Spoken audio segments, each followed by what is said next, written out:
m'est venue une petite réflexion sur la victoire de Jésus-Christ.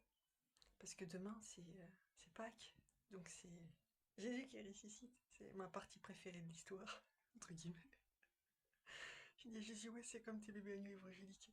On focalise sur la victoire, sur ta résurrection, sur le roi que tu es maintenant, tout le travail que tu fais pour sauver les âmes et tout. Et il m'avait fait faire un short sur la victoire de Jésus-Christ. Alors moi, quand je travaille avec Jésus, c'est par inspiration. C'est un peu comme un binôme, mais c'est l'Esprit Saint, enfin voilà.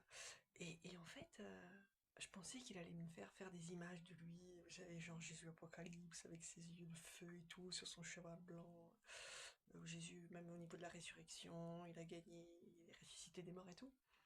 Ce qui est dingue, c'est qu'en fait, le short, il s'est transformé en chemin. En fait, c'est le chemin de croix, quoi. Sa vraie victoire, c'est ça.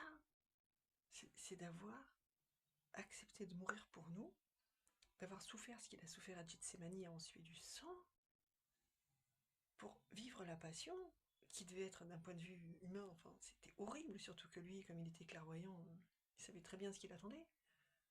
Et que ça prouve bien son amour fou, quoi, pour nous, et aussi l'utilité du sacrifice. Parce que Jésus, c'est pas n'importe qui, quoi. Il aurait pas accepté de mourir comme il est mort, sachant le magicien qu'il était, s'il n'y avait pas une raison valable. Donc ce sacrifice était valable, bah, c'est lié au sacrifice dans l'Ancien Premier Testament, le Tanakh, où effectivement Dieu réclame le sang pour pardonner les péchés. Donc Dieu qui s'est fait chair pour nous chrétiens, il a fait couler son propre sang parfait pour racheter nos péchés. Et la victoire du Christ, c'est ça. C'est le chemin de croix. Non mais c'est vrai.